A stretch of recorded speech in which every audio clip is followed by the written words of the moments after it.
Thanks for joining me, Rouvaun Smit, here on A Sure Thing as we look ahead to racing on Sunday. Race Coast Racing in KZN. We're on the turf for an 8-race program at Hollywoodbets Greyville. The first race jumps at 12:45. I like this card. I think it's punter friendly. Good to have you along as we preview this 8-race program, where I do think if the form book plays along, there's money to be made. And there's also every reason to believe that the punter challenge can be won. Those are, of course, free entries, and they need to be on 5 minutes prior to the off of the opening event. Put through your selections and play the bet slip, because that puts you in line for that R1 million jackpot prize that is on offer if you pick all the winners on the program. Every reason to believe that the cream could rise to the top and that we could find ourselves standing in the queue at the end of the day, because I do think from the first race we can start our multiples. We can do doubles, trebles, all-to-comes, etc. on the afternoon, because the first race also is the opening leg of the bipot. You need to be on 12:45. Race 1 is a maiden plate over 1,000 metres, and you can scratch number 6, Amber Alert. That reduces the field to 8 runners, and I'm going banker, number 9, Eastern Highlands. This horse cost himself a win last time out, when everything and anything that can go wrong went wrong that day. While slow of the mark, raised green, pulled and even hung, yet finished off nicely to finish, 0.3 lengths in second behind the winner. That form book has held up well. The horse that finished behind him in third, called Touched by Angels, and the horse that finished behind that in fourth, called the Marquis, have both subsequently come out and won their next starts. Eastern Highlands is having his peak run. He now comes back to 1,000 metres. Rachel Venica retains the ride. She, of course, takes 1.5 off the back. With luck in running from the deepest draw, I do think can go on better. So I'm going 9 Eastern Highlands, ahead of 8 Captain Ventura. 3 Place of Practice, 7 Rock Me Baby. PA jumps 13:20, race 2 on the card.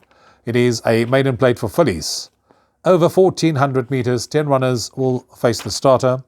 This looks like a boat race between number 3, Blue Poppy, and number 8, Trail Runner. 3 Blue Poppy from 1.82 is coming to 1.52, while 8 Trail Runner has gone from 1.52 to 1.67 in the market on Hollywoodbets.net. I'm in the camp of number 3, Blue Poppy.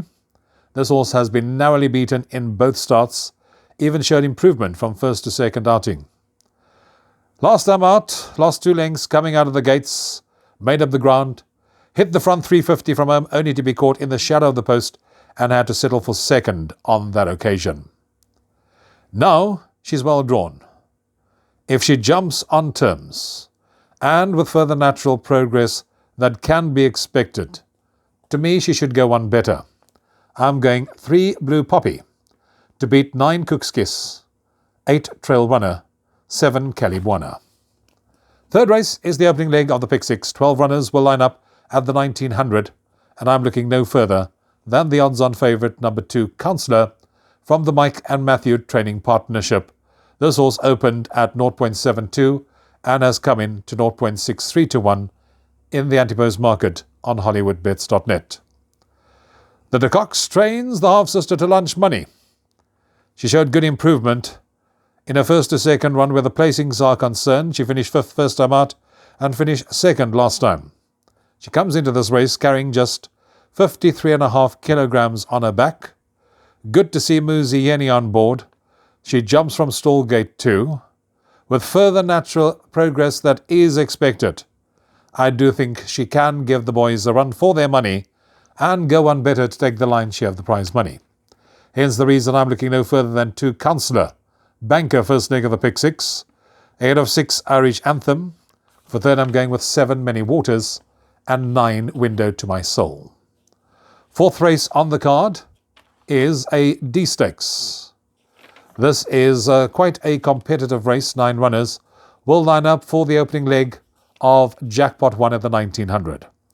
I thought a pretty wide open affair, and you're probably going to have to include 4 runners in your exotics, because it's 2.86 about number 3, Global Movement, 3.03 to 1 number 8, King Bavarian, 3.03 to 1 about number 2, Mahandis, 4 to 1 number 4, Magic Maverick, 7.14 to 1 and upwards the others. Those four you're probably going to have to include in exotics. If you press me for my first choice, then I'm going to side with number 2, Mohandas. Winner of his last start. He was certainly running on, and he found all the way to the wire when he won that race and beat a horse called King Global Movement, who happens to be number 3 in this race. Now, if you look at Global Movement's form line, you'll see 2 runs ago, Mohandas beat it, finished second, and last time out, won that race to frank that form line. This horse from the stable of Yoga's Governor picked up a £3 penalty for that win. There's nothing in it between the two of them. They meet on exactly the same terms as they did last time out, and I can't see a form reversal. Good to see the blinkers are back on, because this horse certainly has improved since fitted with the blinkers. Tristan Godden also retains the ride, and I do think can make it back-to-back wins, hence the reason my first choice is number 2, Mohandas, ahead of 8, King Bavarian, 3, Global Movement, and 4, Magic Maverick. We move on to race number 5. This is a Class 4 benchmark, 82 over 1600. Another race that's wide open. 4 to 1, number 1, Ombudsman. 6, Jazz Festival is at 5 to 1. 7, Turbo 25 to 1. 6.25 to 1, number 10, Red Mountain. And 7.14 to 1 and upwards the others. I'm siding with number 7, Turbo 20 from the stable of Candace Bass.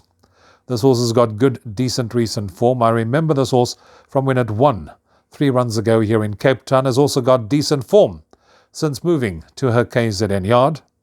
Last time out, he set the pace, tried hard all the way to the wire, but got outrun and was staying on when finishing 4th last time out. He's the kind of horse that will go up handy.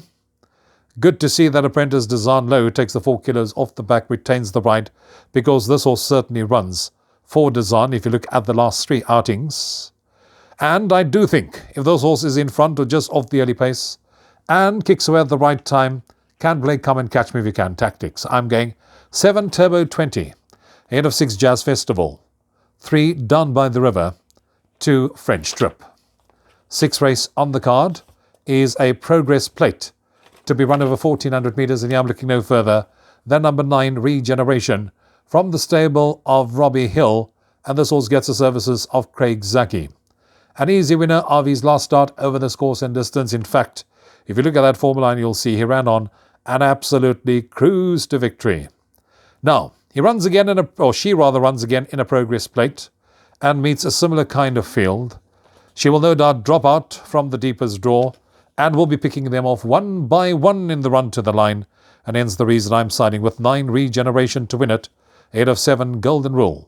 For 3rd, I'm going with number 6, Treaty of Paris, and 4th, number 1, Bristol Hercules.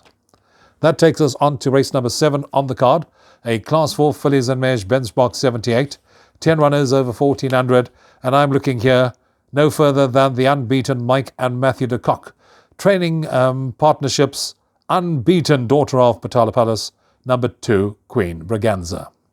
She's 1.67 in the market on Hollywoodbets.net. She followed up her maiden win with a very good win over 1200 metres last time out. She got up close home to win going away, and the manner in which she finished off in that one tells me that she'll enjoy the step up to 1400. Here she's nicely drawn. Further improvement can be expected, and I do think she'll keep her unbeaten record intact. I'm going 2, Queen Braganza, ahead of number 4, Bella Valentina, 1, Spin My Angel Spin, and 9, Mrs. Glitter Sparkles. That takes us on to the final event, race 8, the off time 1650, a Class 5 Fillies and Mares, benchmark 70, 12 runners over 1200. Fillies and Mares benchmark tells me field and more. I've got a friend that believes if you don't have the field in the last leg, don't worry, go home. Chances are you're not going to win it. Here, it's wide open. It was 4 to 1 the field. 7, Little Black Gem has come in from 4 to 1 into 3.57 to 1. 4, Thingamabob has gone from 4 out to 4.55 to 1. Then you can get 6.67 to 1 about number 3, Fascination. 11, Get Off My Cloud is at 7.69 to 1. 2, Mystic Rouge at 8.33 to 1. and 1 Izumbulu is at 10 to 1. They're bidding 12.5 to 1 and upwards, the others. I like the 10 to 1 shot in this race, and that's number 1 Izumbulu. This one from the stable of Garth Puller. Should have finished a lot closer last time out. This horse was balked for a run at the 400 metre mark and awkwardly placed 150 metres from home. She'd also strip fitter, having her second run after a rest. She's also a kilo better off at the weights, with number 3 Fascination on that run behind Queen Braganza. She should have the run of the race from pole position, and with Sean Veal back on board, I'm going 1 Izumbulu to beat number 7 Little Black Gem, 3 Fascination, and 9 Beautiful Rania. And that takes care of the preview of the 8 races on the card at Hollywoodbets Greyville. Hope you hit them hard and find the winners, because if the cream rises to the top, you should find yourself in the winner's queue. Till next time, from me, Rouvaun, take care. Cheers for now.